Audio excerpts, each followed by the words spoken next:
ಶ್ರೀನಿವಾಸಪುರದಲ್ಲಿ ಯಶಸ್ವಿಯಾದ ಮಾವು ಮೇಳ 2026. ಶ್ರೀನಿವಾಸಪುರ ಮಾವಿನ ನಾಡು ಶ್ರೀನಿವಾಸಪುರದಲ್ಲಿ ಮೊದಲ ಬಾರಿಗೆ ಆಯೋಜಿಸಲಾದ ಮಾವು ಮೇಳ 2026 ಅದ್ಧೂರಿ ಯಶಸ್ಸು ಕಂಡಿದ್ದು ಸಾವಿರಾರು ಜನರನ್ನು ಆಕರ್ಷಿಸಿತು.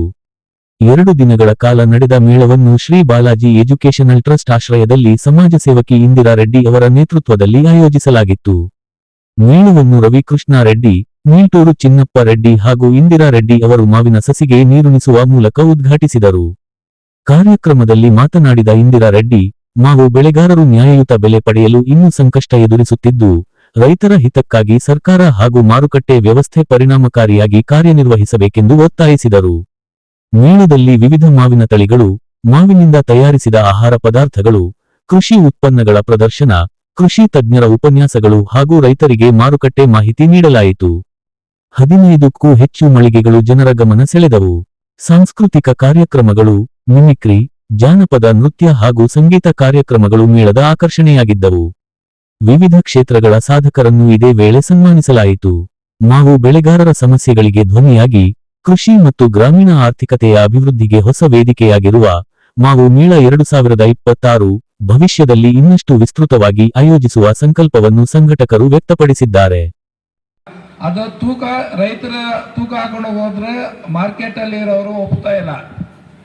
ಅವ್ರು ಹಾಕಿದ್ದೆ ತೂಕ, ಅವ್ರು ಹಾಕಿದ್ದೆ ರೇಟ್. ಇವತ್ತು ಕಾಯಿ ಹಾಕ್ಬಿಟ್ಟು ಬಂದ್ರೆ ಮಾರ್ಕೆಟ್ ಅಲ್ಲಿ ಅವರು 2-3 ದಿನ ಆದ್ಮೇಲೆ ಒಂದು ಚೀಟಿ ಕಳಿಸ್ತಾರೆ, ಮತ್ತೆ ಫೋನ್ ಮಾಡಿ ಹೇಳ್ತಾರೆ ನಿಮ್ದು ಇಷ್ಟು ಟೆನ್ ಆಗಿದೆ, ನಿಮ್ದು ಇಷ್ಟು ರೇಟ್ ಹೋಗಿದೆ.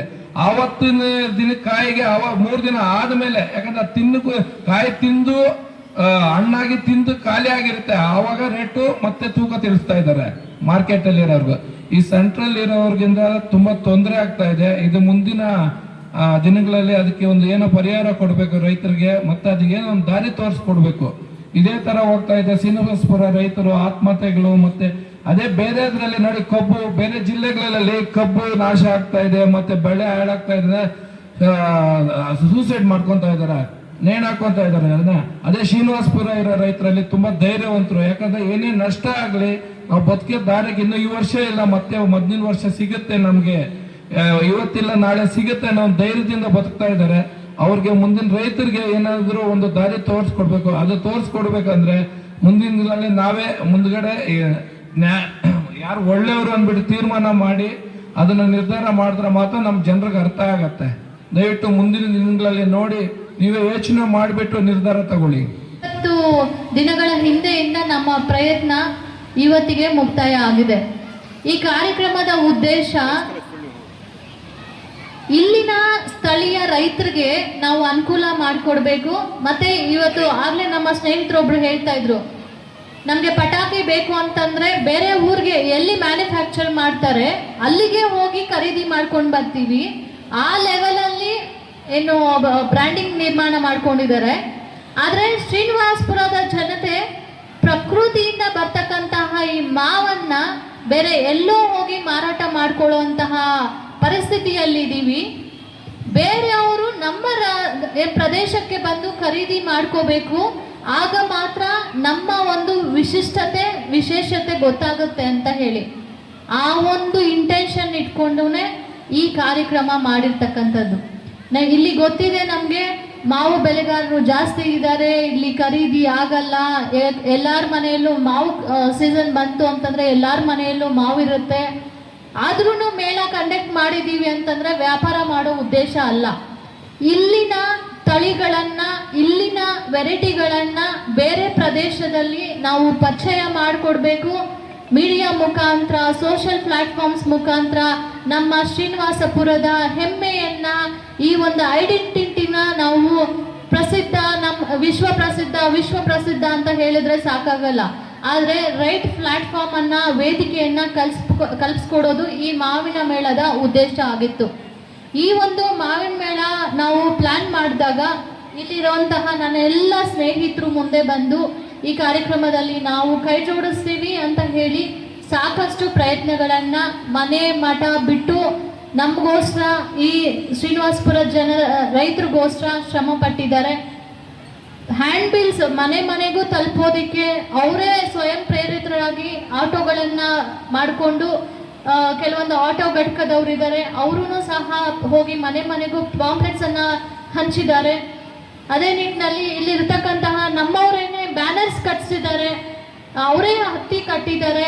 ಯಾಕಂದ್ರೆ ನಮ್ಮ ಕಾರ್ಯಕ್ರಮ ಇದು, ನಮ್ಮ ಪ್ರದೇಶದ ಕಾರ್ಯಕ್ರಮ, ನಮ್ಮ ರೈತರಿಗೆ ಅನುಕೂಲ ಆಗತ್ತೆ. ಹಾಗಾಗಿ ನಮ್ಮ ರೈತರು ಬೆಳೆಯೋದಕ್ಕೋಸ್ಕರ ಏನ್ ಬೇಕಾದ್ರೂ ನಾವು ಮಾಡ್ತೀವಿ ಅನ್ನುವಂತಹ ಉದ್ದೇಶದಿಂದ ಇವತ್ತು ಮೊನ್ನೆಯಿಂದ ನಮ್ಮ ಕೈಯಲ್ಲಿ ಸಿಗ್ದಿರ ಇರುವಂತಹವರು ಒಬ್ಬರೇ ಈ ಗುಂಪಿನಲ್ಲಿ ನರೇಂದ್ರ ಅವರು ಶ್ರೀ ಬಾಲಾಜಿ ಎಜುಕೇಶನಲ್ ಟ್ರಸ್ಟ್ ನ ಟ್ರೆಷರರ್ ಆಗಿ ಖಜಾಂಚಿ ಆಗಿ ಕೆಲಸ ಮಾಡ್ತಾ ಇದ್ದಾರೆ. ಹಾಗೆ ಈ ಒಂದು ಕಾರ್ಯಕ್ರಮಕ್ಕೆ ನಮ್ಮ ಎಲ್ಲ ತಂಡ, ನಮ್ಮ ಕಾರ್ಯಕರ್ತರು ನಾವೆಲ್ಲ ಡಿಸೈಡ್ ಮಾಡಿ ಒಂದೊಂದು 5,000 ನಾವು ಡೊನೇಷನ್ ಹಾಕೊಂಡು ಮತ್ತೆ ಬೇರೆ ಬೇರೆ ಕಂಪನಿ ಓನರ್ಸ್ಗಳ ಹತ್ರ ಒಂದು ಸ್ವಲ್ಪ ಡೊನೇಷನ್ ಕಲೆಕ್ಟ್ ಮಾಡಿ, ಹಾಗೆ ಕಂಪ್ನಿ ಓನರ್ಗಳನ್ನ ಈ ಕಾರ್ಯಕ್ರಮಕ್ಕೆ ಬರಮಾಡಿ ಇಲ್ಲಿನ ವಿಶೇಷತೆಯ ಬಗ್ಗೆ ತಿಳಿಸಿ ಇಲ್ಲಿನ ರೈತರಿಗೆ ಒಂದು ಲಾಟ್ ಪರ್ಚೇಸ್ ಮಾಡೋದಿಕ್ಕೆ ನಾವು ಸಪೋರ್ಟ್ ಮಾಡಬೇಕು ಅಂತ ಹೇಳಿ ಕಂಪನಿಗಳಿಗೆ ಅಪ್ರೋಚ್ ಆದಾಗ ಸಾಕಷ್ಟು ಕಂಪನಿ ಓನರ್ಸು ಸಹ ಈ ಒಂದು ಕಾರ್ಯಕ್ರಮಕ್ಕೆ ಡೊನೇಷನ್ ಅನ್ನ ಕೊಟ್ಟಿದ್ದಾರೆ. ಮುಂದಿನ ದಿನಗಳಲ್ಲಿ ಅದು ಯಾರ್ಯಾರು ಕೊಟ್ಟಿದ್ದಾರೆ, ಎಷ್ಟೆಷ್ಟು ಕೊಟ್ಟಿದ್ದಾರೆ ಅಂತ ಹೇಳಿ ನಾವು ರಿಲೀಸ್ ಮಾಡ್ತೀವಿ. ಇದರಲ್ಲೇ ನಮ್ಮ ಪಾರದರ್ಶಕ ಆಡಳಿತ ಹೇಗೆ ಇದೆ ಮತ್ತೆ ನಮ್ಮ ಟೀಮ್ ಹೇಗೆ ಪಾರದರ್ಶಕವಾಗಿ ಕೆಲಸ ಮಾಡ್ತಾ ಇದೆ ಅಂತ ಹೇಳಿ ನೀವು ನೋಡ್ಬೋದು. ನಮಗೆ ದೇವರು ಅಷ್ಟು ಕೊಟ್ಟಿದ್ದಾರೆ, ನಮ್ಮ ಎಲ್ಲರಿಗೂ ತಿನ್ನೋದಿಕ್ಕೆ ಉಡೋದಿಕ್ಕೆ ಕಷ್ಟ ಇಲ್ಲ. ಆದ್ರೆ ನಮ್ಗೆ ಗೊತ್ತಿರುವಂತಹ ಜ್ಞಾನವನ್ನ ಟ್ರಾನ್ಸ್ಫಾರ್ಮ್ ಮಾಡಬೇಕು, ನಮ್ಗೆ ಗೊತ್ತಿರುವಂತಹ ಅವಕಾಶಗಳನ್ನ ಮತ್ತೊಬ್ಬರಿಗೆ ಕೊಡಬೇಕು. ನಮ್ಗೆ ಗೊತ್ತಿರುವಂತಹ ಈ ಎಲ್ಲ ಒಂದು ಈವೆಂಟ್ ಆರ್ಗನೈಸೇಷನ್ ಅನ್ನ 4 ಜನಕ್ಕೆ ನಾಯಕತ್ವ ತುಂಬಿಸೋದಿಕ್ಕೆ, ನಾಯಕತ್ವ ಕೊಡೋದಿಕ್ಕೆ ನಾವು ಸಪೋರ್ಟಿವ್ ಆಗಿ ನಿಲ್ಬೇಕು ಅಂತ ಹೇಳಿ ಈ ಒಂದು ದೊಡ್ಡ ಮಟ್ಟದ ಕಾರ್ಯಕ್ರಮವನ್ನ ಮಾಡಿದ್ದು. ಮೊದಲನೇ ದಿನ ನಿನ್ನೆ ವಿವಿಧ ಸಂಘಟನೆಗಳ ಮುಖಂಡರು ಬಂದಿದ್ರು, KRS ಪಕ್ಷದ ಗೌರವಾಧ್ಯಕ್ಷರು ರವಿಕೃಷ್ಣ ರೆಡ್ಡಿ ಅವರು ಬಂದಿದ್ರು, ಹಾಗೆ ಇಲ್ಲಿನ ಡಿಪಾರ್ಟ್ಮೆಂಟ್ ಲೋಕಲ್ ಡಿಪಾರ್ಟ್ಮೆಂಟ್ ಅಧಿಕಾರಿಗಳು ಸಹ ನಮಗೆ ಯಾರೆಲ್ಲ ಸಪೋರ್ಟಿವ್ ಆಗಿ ನಿಂತಿದ್ರು ಅವರು ಬಂದಿದ್ರು. ಪೊಲೀಸ್ ಡಿಪಾರ್ಟ್ಮೆಂಟ್ ಎಸ್ಪೆಷಲಿ ಸೇಫ್ಟಿ ಮತ್ತೆ ಪಾರ್ಕಿಂಗ್ ಸಮಸ್ಯೆ ಆಗಬಾರ್ದು ಅಂತ ಹೇಳಿ ನಿನ್ನೆಯಿಂದ ಪಾಪ ಅವ್ರ ಜೀಪ್ ಇಲ್ಲೇ ಇದೆ ನೋಡ್ತಾ ಇದ್ದೀವಿ, ಅವರು ಸಹ ಸೆಕ್ಯೂರಿಟಿ ಕೊಟ್ಟು ಸಾಕಷ್ಟು ಸಪೋರ್ಟ್ ಮಾಡಿದ್ದಾರೆ. ಮತ್ತೆ KEB ಅಧಿಕಾರಿಗಳು ನಮಗೆ ಲೈಟ್ ವ್ಯವಸ್ಥೆ ಬೇಕಾಗಿದೆ ಅಂತ ಅಂದಿದ ತಕ್ಷಣ ಅವರೂ ಸಹ ಕರೆಂಟ್ ವ್ಯವಸ್ಥೆ ಮಾಡಿಕೊಟ್ಟು ಸಪೋರ್ಟ್ ಮಾಡಿದ್ದಾರೆ. ಅದೇ ನಿಟ್ಟಿನಲ್ಲಿ ಹಾರ್ಟಿಕಲ್ಚರ್ ಡಿಪಾರ್ಟ್ಮೆಂಟ್ ರೈತರಿಗೆ ದಯವಿಟ್ಟು ತಿಳಿಸಿ ಕಾರ್ಯಕ್ರಮ ಒಳ್ಳೆಯ ರೀತಿಯಲ್ಲಿ ಆಗ್ತಾ ಇದೆ, ಇಲ್ಲಿನ ರೈತರು ಬರಬೇಕು, ಅವರು ವೆರೈಟಿಗಳನ್ನ ಪರಿಚಯ ಮಾಡಿಸ್ಬೇಕು ಅಂತ ಹೇಳಿದಾಗ ತಿಳಿಸಿದೀವಿ ಅಂತ ಹೇಳಿದ್ರು. ವಾಟ್ ಎವರ್ ಅವ್ರ ಸಪೋರ್ಟ್ ನಮಗೂ ಸಿಕ್ಕಿತ್ತು, ಅವ್ರಿಗೂ ಧನ್ಯವಾದಗಳನ್ನ ತಿಳಿಸ್ತೀನಿ. ಅದೇ ನಿಟ್ಟಿನಲ್ಲಿ ಬಹಳ ಮುಖ್ಯವಾಗಿ ಇವತ್ತು ಫಾಸ್ಟ್ ಆಗಿ ಎಲ್ಲರಿಗೂ ಸ್ಪ್ರೆಡ್ ಆಗುವಂತಹ ಒಂದು ಕ್ಷೇತ್ರ ಅಂತಂದ್ರೆ ಅದು ಸೋಷಿಯಲ್ ಮೀಡಿಯಾ ಆಗಿರ್ಬೋದು, ನ್ಯೂಸ್ ಪೇಪರ್ ಆಗಿರ್ಬೋದು, ಮತ್ತೆ ಮಾಧ್ಯಮ ಒಂದು ಪ್ಲಾಟ್ಫಾರ್ಮ್ ಆಗಿರ್ಬೋದು. ಸೊ ಎಲ್ಲ ರೀತಿಯಲ್ಲೂ ನಮಗೆ ಬಹಳಷ್ಟು ನಿರೀಕ್ಷೆಗೂ ಮೀರಿ ಸಾಕಷ್ಟು ಸಪೋರ್ಟ್ ನಿಮ್ಮೆಲ್ಲರ ಕಡೆಯಿಂದ, ಪತ್ರಕರ್ತರ ಮೂಲಕ, ಮಾಧ್ಯಮದವರ ಮೂಲಕ, ಸೋಷಿಯಲ್ ಮೀಡಿಯಾ ಪ್ರಮೋಟರ್ಗಳ ಮೂಲಕ ಹೆಚ್ಚಾಗಿ ವಾಲಂಟಿಯರ್ಸ್ ಆಗಿ ಬಂದು ನಾವು ಪ್ರಮೋಟ್ ಮಾಡ್ತೀವಿ ಅಂತ ಹೇಳಿದ ಕಾರಣಕ್ಕೆ ನಿನ್ನೆ ಇವತ್ತು ಎಲ್ಲ ಸಾಕಷ್ಟು ಮುಳಬಾಗಲಿಂದ, ಕೋಲಾರಿಂದ, KGF ಕಡೆಯಿಂದ, ಬಂಗಾರಪೇಟೆ ಕಡೆಯಿಂದ, ಮಾಲೂರಿಂದ, ಇನ್ನೂ ಕೆಲವರು ಬೆಂಗಳೂರಿಂದಾನೂ ಸಹ ನಮಗೆ ಪರಿಚಯ ಇರ್ತಕ್ಕಂತಹ ಹಲವು ವ್ಯಕ್ತಿಗಳು ಇಲ್ಲಿ ಬಂದು ಶ್ರೀನಿವಾಸಪುರದ ಮಾವಿನ ವಿಶೇಷತೆಯನ್ನ ಪರಿಚಯ ಮಾಡಿಕೊಂಡು ಹೋಗಿದ್ದಾರೆ. ಯಾರಿಗೆ ಹೆಮ್ಮೆ ಆಗ್ತಾ ಇದೆಯೋ ಇಲ್ವೋ ನಂಗೆ ಗೊತ್ತಿಲ್ಲ, ನಮ್ಮ ಟೀಮ್ ವರ್ಕ್ ಏನ್ ಕೆಲಸ ಮಾಡಿದೆ ನನಗೆ ಸಾಕಷ್ಟು ಹೆಮ್ಮೆ ಇದೆ. ಸಾಕಷ್ಟು ನಾಯಕರುಗಳು ನನ್ನ ಜೊತೆ ಇದ್ದಾರೆ ಅನ್ನೋ ಪ್ರೌಡ್ ಫೀಲಿಂಗ್ ಇದೆ. ಗುಲಾಮರಾಗಿದ್ದಾಗ ಮಾತ್ರ ಅವರು ನಮ್ಮ ಜೊತೆಗಿದ್ದಾಗ ಭಯ ಆಗುತ್ತೆ, ಅವರು ಎಲ್ಲಿ ಯಾವ ಟೈಮಲ್ಲಿ ಏನ್ ಮಾಡ್ತಾರೋ ಅಂತ. ಆದ್ರೆ ಇವತ್ತು ಹೆಮ್ಮೆಯಿಂದ ಹೇಳ್ತೀನಿ, ಶ್ರೀನಿವಾಸಪುರದ ಲೋಕಲ್ ನಾಯಕತ್ವ, ಯುವ ಜನಾಂಗ ನಮ್ಮ ಜೊತೆ ನಮ್ಮ ಟೀಮ್ ಆಗಿದ್ದಾರೆ. ಅವರಿಂದ ಈ ಒಂದು ಯಶಸ್ಸಾದ ಕಾರ್ಯಕ್ರಮ, ದೊಡ್ಡ ಮಟ್ಟದ ಕಾರ್ಯಕ್ರಮ ಮಾಡೋದಕ್ಕೆ ಸಾಧ್ಯ ಆಯಿತು. ಆಮೇಲೆ ಇಲ್ಲಿ ಚೇರ್ ವ್ಯವಸ್ಥೆ ಮಾಡಿರ್ತಕ್ಕಂಥದ್ದು, ಬೆಳಗ್ಗೆಯಿಂದ ಜನರು ಬರ್ತಾ ಇರ್ತಾರೆ, ಹಾಗಾಗಿ ಅವರು ಕೂತ್ಕೊಳ್ಳಿ, ಬಿಸಿಲು ಜಾಸ್ತಿ ಇದೆ ಅಂತ ಹೇಳಿ ಚೇರ್ ವ್ಯವಸ್ಥೆ ಮಾಡಿರುವಂಥದ್ದು. ಕೆಲವೊಂದು ಸುದ್ದಿಗಳು ಹರಿದಾಡ್ತಾ ಇತ್ತು, ಅಲ್ಲಿ ಚೇರ್ಗಳು ಖಾಲಿ ಇತ್ತು ಅದು ಇದು ಅಂತ. ಆದ್ರೆ ನಮ್ಗೆ ಯಾವುದು ರಿಗ್ರೆಟ್ ಫೀಲ್ ಆಗಲಿಲ್ಲ. ಚೇರ್ ಖಾಲಿ ಇದ್ರೂ ಅಂಗಡಿಗಳಲ್ಲಿ ನೋಡಿದ್ರೆ ವ್ಯಾಪಾರಸ್ಥರಿಗೆ ವ್ಯಾಪಾರ ಆಗಿದೆ. ಮಾವು ಖರೀದಿದಾರರಿಗೆ ಮಾವು ಖರೀದಿಯನ್ನ ಮಾಡ್ತಾ ಇದ್ದಾರೆ. ಇನ್ನು ನಮ್ಮ ತಂಡನೂ 100 ಜನ ಇದ್ದಾರೆ. ಹೋಗ್ತಾ ನಾವು ಆಲ್ರೆಡಿ ಸ್ಟಾಲ್ ಇಟ್ಟಿರುವಂತವ್ರಿಗೆ ಮೊದಲನೇದಾಗಿ ಧನ್ಯವಾದ ಹೇಳಬೇಕು. ಅವರು ಸಪೋರ್ಟ್ ಮಾಡಿಲ್ಲ ಅಂತಂದಿದ್ರೆ ಇವತ್ತು ಕಾರ್ಯಕ್ರಮನೂ ಆಗ್ತಾ ಇರ್ಲಿಲ್ಲ. ಸೊ ಹಾಗಾಗಿ ಸ್ಟಾಲ್ಸ್ ಅವರನ್ನು ಸಹ ಬಂದು ನಮಗೆ ಸಪೋರ್ಟಿವ್ ಆಗಿ ನಿಂತ್ಕೊಂಡ್ರು. ಮತ್ತೆ ಅವ್ರಿಗೂ ಸಾಕಷ್ಟು ಬಿಸ್ನೆಸ್ ಆಗ್ತಾ ಇದೆ. ಮತ್ತೆ ವಿಶೇಷತೆ ಏನು ಅಂತಂದ್ರೆ ಆರ್ಗ್ಯಾನಿಕ್ ಆಗಿ ಮ್ಯಾಂಗೋಸ್ ನ ಬೆಳೆಯುವಂತವ್ರು, ಆರ್ಗ್ಯಾನಿಕ್ ಆಗಿ ಟೀ ಪೌಡರ್ ಅನ್ನ ಮಾಡುವಂತವ್ರು, ಆರ್ಗ್ಯಾನಿಕ್ ಆಗಿ ಪಿಕಲ್ಸ್ ಮಾಡುವಂತವ್ರು FPO ಪ್ಲಾಟ್ಫಾರ್ಮ್ಸ್ ನ ಇಂಟ್ರೊಡ್ಯೂಸ್ ಮಾಡಿಸಿದ್ರು.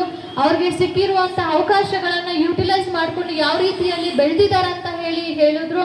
ಮತ್ತೆ ಏಲಕ್ಕಿ, ಬಾಳೆಹಣ್ಣು ಆಚೆ ಎಲ್ಲ ನಾವು ನೋಡಿದ್ರೆ 100 ರೂಪಾಯಿ ತಗೊಳ್ತಾರೆ ಕೆಜಿಗೆ. ಆದ್ರೆ ಇಲ್ಲಿ ಅವರು ರೈತರು ಇಲ್ಲಿಗೆ ಬಂದು 60 ರೂಪಾಯಿ ಕೆಜಿಗೆ ಮಾರಾಟ ಮಾಡ್ಕೊಂಡಿದ್ದಾರೆ. ಈ ಎಲ್ಲಾನು ಡೈರೆಕ್ಟ್ ಮ್ಯಾನುಫ್ಯಾಕ್ಚರ್ ಇಂದ ಕನ್ಸ್ಯೂಮರ್ಗೆ ಹೋಗುವಂತಹ ಪ್ರಯತ್ನ. ಸೊ ಇಲ್ಲಿ ಹಲವಾರು ಜನ ಇಲ್ಲಿ ಬಂದು ಪ್ಲಾಟ್ಫಾರ್ಮ್ ಅನ್ನ ಕ್ರಿಯೇಟ್ ಮಾಡ್ಕೊಂಡಿದ್ದಾರೆ. ಮತ್ತೆ ವಿಶೇಷವಾಗಿ ಹೆಣ್ಮಕ್ಳು ನೆನ್ನೆ ಎಲ್ಲ ಬಂದು ಕೂತ್ಕೊಂಡು ಮಾತಾಡ್ತಾ ಇದ್ರು. ನಮ್ಮದೇ ತೋಟ ಇದೆ, ನಾವೇನೇ ಪಿಕಲ್ಸ್ ಹಾಕ್ತೀವಿ, ನಾವೇನೇ ಮ್ಯಾಂಗೋಸ್ ಜಾಮ್ ಮಾಡ್ತೀವಿ, ನಾವೇನೇ ವ್ಯಾಲ್ಯೂ ಅಡಿಷನ್ ಮಾಡಿ ಅಕ್ಕಪಕ್ಕದ ಮನೆಯಲ್ಲಿ ಮಾರಾಟ ಮಾಡ್ಕೊಳ್ತಾ ಇದೀವಿ ಅಂತ. ಅಂದ್ರೆ ಸೀಸನ್ ಬಂತು ಅಂತಂದ್ರೆ ವ್ಯಾಪಾರ ಮಾಡೋದಿಕ್ಕೆ ಎಲ್ಲಾ ತರಹದ ಜ್ಞಾನ ನಮ್ಮ ಹೆಣ್ಮಕ್ಳಲ್ಲೂ ಇದೆ ಇಲ್ಲಿ. ಸೊ ಆ ಹೆಣ್ಮಕ್ಳಿಗೆ ರೈಟ್ ಪ್ಲಾಟ್ಫಾರ್ಮ್ ಬೇಕಾಗಿದೆ ಇವತ್ತು. ಆ ಪ್ಲಾಟ್ಫಾರ್ಮ್ ಕೊಡೋದಕ್ಕೆ ಈ ಮೇಳದಲ್ಲಿ ನಾವು ಅಲೈನ್ಸ್ ಆಗಿ ಏನು FPO ಮಾಡಿದ್ವಿ, ಫಾರ್ಮರ್ ಪ್ರೊಡಕ್ಷನ್ ಕಂಪನಿ ಅಂತ. ನಮ್ಮ FPO ಮುಂದಿನ ದಿನಗಳಲ್ಲಿ ಸಾಕಷ್ಟು ರೈತರಿಗೆ ಬೆನಿಫಿಟ್ ಕೊಡುತ್ತೆ ಅಂತ ಹೇಳಿ ನಮ್ಗಂತೂ ಭರವಸೆ ಇದೆ. ಯಾಕಂದ್ರೆ ಎಷ್ಟೋ ಯುವ ನಾಯಕರು ನನ್ನ ಅಕ್ಕಪಕ್ಕದಲ್ಲಿ ಕೂತಿರ್ತಕ್ಕಂಥವ್ರು, ವಿಶೇಷವಾಗಿ ರೈತ ಸ್ಥಾನದಲ್ಲಿ ಕೂತಿರ್ತಕ್ಕಂಥವ್ರು, ಅವರು ಎಕ್ಸ್ಪೆಕ್ಟ್ ಮಾಡ್ತಾ ಇದ್ದಾರೆ ನಾವು ಏನೋ ಒಂದು ವಿಭಿನ್ನವಾಗಿ ಪ್ರಯತ್ನ ಮಾಡ್ತಾ ಇದ್ದೀವಿ, ಮಾಡೋಣ ಅಂತ.